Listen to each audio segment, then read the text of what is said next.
السلام عليكم، اهلا وسهلا بكم في حلقه جديده من قناه وصفات الاحلام. وصفتنا اليوم هي وصفه المناقيش اللبنانيه، فطيره لذيذه جدا وسهله وصحيه. سأحضر لكم فطيرتين، الاولى بالزعتر والسمسم والثانيه بالجبن، سهله ولذيذه وهشه كالقطن كما تلاحظون. تابعوا معي المكونات وطريقه التحضير. نبدا بسم الله المقادير. ساحتاج الى 400 غرام من الدقيق الابيض، ماء دافئ للعجن، 3 ملاعق كبيرة من زيت الزيتون، ملعقتان كبيرتان من بودرة حليب مجفف أو نيدو. سأحتاج إلى ملعقة صغيرة من خميرة الخبز. سأحتاج إلى ملح. بالنسبة لبودرة الحليب المجفف تعطي طراوة للعجين.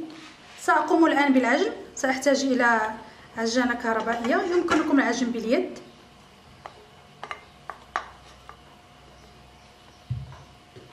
سأضع الحليب المجفف والملح والخميرة، أمزج كل المكونات الجافة،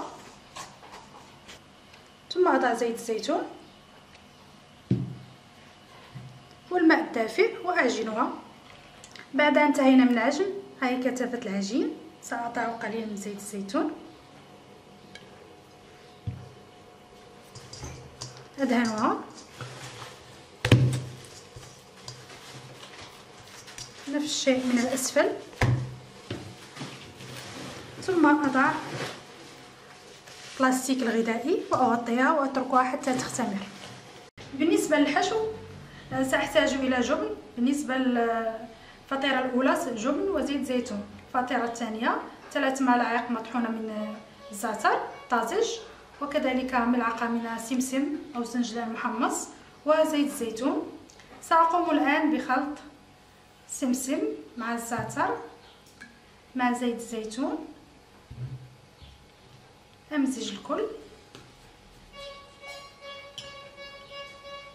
هذه الفطائر تحتاج كمية مهمة من زيت الزيتون. سأضيف المزيد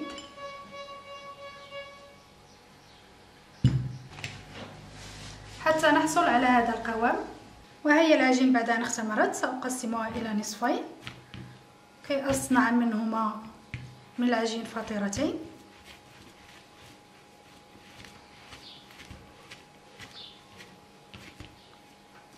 سأضع الدقيق، ثم أقوم ببسط العجين تقريبا نفس عملية البيتزا. أبسطها حتى أحصل على شكل دائري.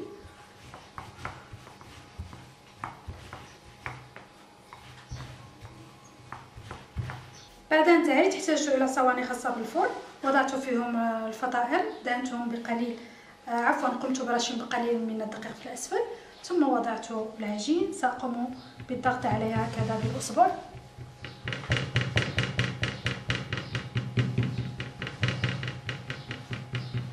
في الفطيرة الأولى سأضع معجون الزعتر والسمسم، أبسطهم بهذا الشكل. سأضع كل المحتوى. بالنسبة للكمية ممكنكم إضافة المزيد من الكمية أو تقليل الكمية حسب الرغبة أو حسب الذوق. بالنسبة للفطيرة الثانية سأضع القليل من زيت الزيتون، أدهنها،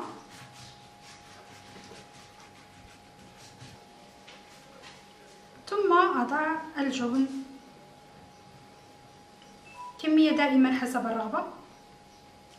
وهي الفطائر الآن جاهزة. سأدخلها إلى الفرن درجة حرارة متوسطة تقريبا 200 درجة. سأتركهم حتى ينضجوا ثم أخرجهم. وهي فطائر المناقيش بعد أن نضجت كما لاحظتم، سهلة وسريعة في التحضير وفي نفس الوقت اقتصادية.